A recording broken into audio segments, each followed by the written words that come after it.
آپ بتاتے ہیں آپ نبی علیہ السلام کے گستاخ ہیں جو نبی علیہ السلام سے آپ مانگ رہے ہیں، حالانکہ ہمارے نبی علیہ السلام ہمیں یہ تعلیم دے کے گئے ہیں کہ ہر مشکل اور پریشانی میں اللہ سے مانگنا ہے۔ یہ لا کے جعلی روایتیں مصنف ابن ابی شیبہ سے، ایک بدو آ گیا، عرابی آ گیا، اس میں عامش مدلس عن سے روایت کر رہا ہے، وہ جعلی روایتیں ایک دور کی کتابوں سے پیش کر رہے ہیں، وہ جعلی روایتیں ایک دور کی کتابوں سے پیش کر رہے ہیں۔ بسم اللہ الرحمن الرحیم، السلام علیکم جی دوستو، آپ نے دیکھا اور سنا اس کا انداز گفتگو کہ تم نبی علیہ السلام کے گستاخ ہو، کہ آپ علیہ السلام سے مانگ رہے ہو، اور ایک جعلی روایت، ایک بدو آیا اور دور کی کتاب، 1 منٹ میں 3 جھوٹ اس نے بولے ہیں۔ اللہ تبارک و تعالیٰ کی جھوٹوں پر لعنت ہو، یہ جعلی روایت نہیں، امام ابن حجر عسقلانی رحمۃ اللہ علیہ سے صحیح کہتے ہیں، امام ابن کثیر رحمۃ اللہ علیہ سے صحیح کہتے ہیں، اور بدو نہیں، حضرت عمر رضی اللہ تعالیٰ عنہ کے خزانچی تھے بلال بن حارث موزنی، اور دور کی کتاب نہیں بلکہ امام بخاری کے استاد ہیں، امام مسلم کے استاد ہیں۔ آگے میں آپ کو دکھاتا ہوں کہ یہ خود کہتا ہے کہ بڑی اہم کتاب ہے، 20% مسلم نے مصنف ابن ابی شیبہ سے لیا ہے، یعنی امام ابن ابی شیبہ سے لیا ہے، تو جعلی کتاب کہاں سے ہو گئی، دور کی کتاب کہاں سے ہو گئی؟ تو اس طرح کے جو جھوٹے لوگ جب تبلیغ کرتے ہیں تو عوام کا بیڑا غرق کرتے ہیں۔ اور میں آپ کو یہ دکھاؤں گا کہ یہ عامش مدلس کی جو بات کر رہا ہے، اس نے اپنے ریسرچ پیپر میں بھی یہ روایت ڈالی جس میں عامش مدلس ہے۔ اس سوال پہ جو حدیث کی جو سب سے بڑی کتاب ہے، جو مسند احمد سے بھی بڑی ہے، وہ ہے المصنف ابن ابی شیبہ۔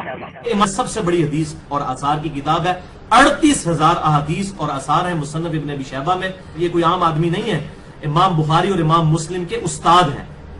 امام ابن ابی شیبہ المتوفی 235 ہجری، بلکہ صحیح مسلم میں 1500 حدیثیں اس شخص سے ہیں، یعنی 20% صحیح مسلم کا اس بندے نے روایت کیا ہے، امام مسلم کے یہ استاد ہے امام ابن ابی شیبہ۔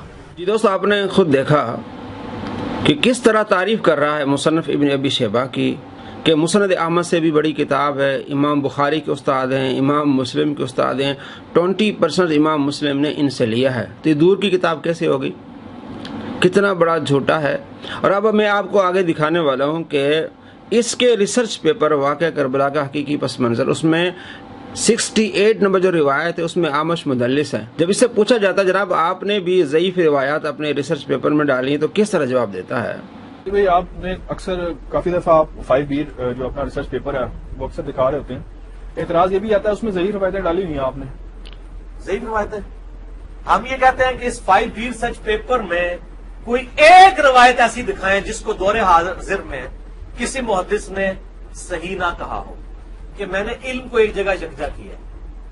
کئی حدیثیں شیخ البانی کے نزدیک اور امام ترمذی کے نزدیک صحیح ہے، مثلا وہ جو روایت ہے کہ وہ عبید اللہ ابن زیاد کے نتنوں میں سانپ گھس گیا، اس کو امام ترمذی نے لکھا ہے کہ یہ حدیث صحیح ہے، امام ترمذی نے، اور شیخ البانی نے بھی۔ شیخ زبیر صاحب کہتے ہیں یہ تدلیس کی وجہ سے ضعیف ہے۔ تو چونکہ جو البانی صاحب اور امام ترمذی کی تحقیق کے اوپر لائے کرتے ہیں، ہم ان سے تو یہ نالج نہیں کھینچنا چاہتے۔ اس طریقے سے شیخ زبیر صاحب کی کئی روایتیں تحقیق والی صحیح ہیں، اس کو البانی صاحب ضعیف کہتے ہیں، اس حساب سے تو مجھے وہ بھی نکال دینی چاہیے۔ تو ہم نے یہ کیا تھا، یہ مجھے ساری چیزیں پتہ ہیں۔ ہم یہ کہتے ہیں اس پمفلٹ میں 200 روایتیں، کوئی ایک روایت ایسی بتائے جس کو بالاجماع تمام محدثین نے ضعیف کہا ہو، کسی نہ کسی نے صحیح کہا ہوگا، ہم نے نالج ایک جگہ جمع کی۔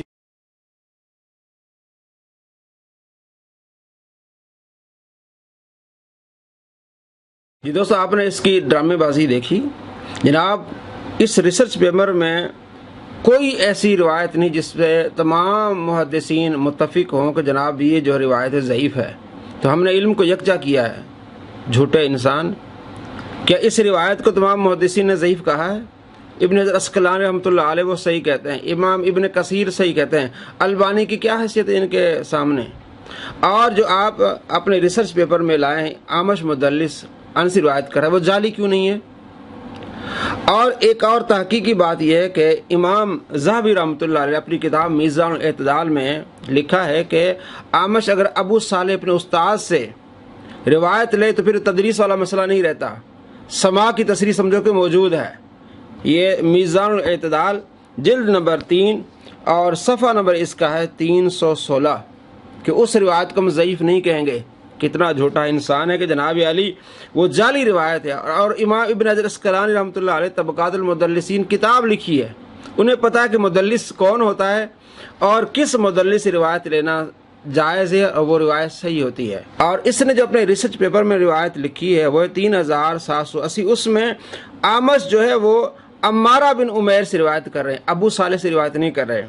تو ہماری تحقیق کے مطابق اعمش مدلس ابو صالح سے روایت کرے تو وہ صحیح روایت ہے, کیونکہ ابن حجر اسقلانی بھی اس کو صحیح کہتے ہیں, امام ذہبی بھی اس کو صحیح کہتے ہیں, اور امام ابن کثیر بھی اس کو صحیح کہتے ہیں. اور جو اس نے اپنے ریسرچ پیپر میں روایت ڈالی ہے وہ اعمش مدلس ہے, ابو صالح سے روایت نہیں کر رہا. اور ہم نے علم کو یکجا کیا ہے جناب. جو البانی کے علم پر رلائی کرتے ہیں ہم ان سے علم نہیں کھینچنا چاہتے. البانی کے علم پر کوئی رلائی نہیں کرتا. اہل علم امام ابن حجر اسقلانی رحمۃ اللہ علیہ کے علم پر رلائی کرتے ہیں, ان کی کتابیں پڑھتے ہیں, شرح نخبۃ الفکر اور دوسری کتب. تو مدارس میں امام ابن حجر اسقلانی کی کتاب پڑھائی جاتی ہے تو آپ کو شرم آنی چاہیے جب البانی کی وجہ سے تو اس ضعیف روایت کو صحیح کر کے لکھ رہا ہے. اور ابن حجر اسقلانی نے جس کو صحیح کہا اس کو تو جعلی کہہ رہا ہے, جھوٹ بول رہا ہے. بلال بن حارث مزنی جو حضرت عمر رضی اللہ تعالیٰ کے خازن ہیں, پیارے آقا صلی اللہ تعالیٰ علیہ وآلہ وسلم کی قبر انور پر آتے ہیں, عرض کرتے ہیں یا رسول اللہ بارشیں نہیں ہو رہی, آپ دعا فرمائیں. تو آپ علیہ السلام ان کے خواب میں آئے, فرمایا بارشیں ہوں گی عمر کو میرا سلام کہنا. کیا یہ گستاخی ہے؟ سرکار دو عالم صلی اللہ تعالیٰ علیہ وآلہ وسلم کی زندگی میں حیات میں بھی صحابہ کرام علیہ مردون آپ سے مشکلات کے لیے دعائیں کرواتے تھے, آپ علیہ السلام ان کی مشکلات دور کرتے تھے. تو اگر کسی سے مشکل حالات میں کوئی مانگنا شرک ہے تو پھر صحابہ بھی نعوذ باللہ مشرک ہوں گے. یہ بہانے بناتے جناب, زندگی میں سبب جائز ہے اور تعاون جائز. جناب کون سا تعاون ہے؟ صحابہ کرام علیہ مردون مشکل حالات میں آپ علیہ السلام کے پاس جاتے ہیں, مدد کے لیے جاتے ہیں. تعاون کون سا کرنے کے لیے جاتے ہیں؟ آپ علیہ السلام ان کی مدد کرتے ہیں. تو آپ علیہ السلام جس طرح اپنی امتیوں کی مدد زندگی میں کرتے تھے اسی طرح آج بھی آپ صلی اللہ تعالیٰ علیہ وآلہ وسلم اپنی امتیوں کی امداد کرتے ہیں. یہ جو بہانے بناتا ہے جناب میں تو سب کو مسلمان مانتا ہوں, یہ گستاخی کے فتوے لگاتے ہیں. تو اتنے کثیر مسلمانوں پر گستاخی کا فتویٰ کس نے لگایا؟ یہ تو اہل سنت بھی مانتے ہیں, دیوبند بھی مانتے ہیں, شیعہ حضرات بھی مانتے ہیں. اسلام کے 99% جو مسلمان ہیں اپنے آپ کو مسلمان کہلانے والے وہ سب اس چیز کو مانتے ہیں کہ آج بھی آپ صلی اللہ تعالیٰ علیہ وآلہ وسلم اپنی امت کی مدد کر سکتے ہیں. تو ہم نے آپ کو اس کا دوگلاپن دکھایا کہ اپنے ریسرچ پیپر میں لکھ رہا ہے جناب واقعہ کربلا کا حقیقی پس منظر, اس میں کوئی ضعیف روایت نہیں ہے, تاریخی روایتیں نہیں ہیں, صحیح روایات ہیں. اس میں اعمش مدلس سے انس روایت کر رہا ہے, وہ جعلی نہیں ہے, وہ من گڑت نہیں ہے. اور جس کو ابن حجر اسقلانی رحمۃ اللہ علیہ صحیح کہتے ہیں, امام ذہبی صحیح کہتے ہیں, ابن کثیر صحیح کہتے ہیں, اس کو جعلی کہہ رہا ہے. جعلی آدمی اس طرح کی باتیں کرتے ہیں. تو ادھر جناب اعمش مدلس وہ روایت صحیح ہے اور یہاں چونکہ اہل سنت کے سپورٹ میں روایت وہ جعلی ہے, من گڑت ہے. تو ایسے دھوکے باز فراڈیوں سے بچیں آپ کو ہم نے دونوں کلپس دکھایا کہ کس طرح یہ دھوکہ دیتا ہے. اللہ تبارک و تعالیٰ آپ کو ایسے شریروں کی شر سے محفوظ فرمائے. السلام علیکم ورحمۃ اللہ وبرکاتہ.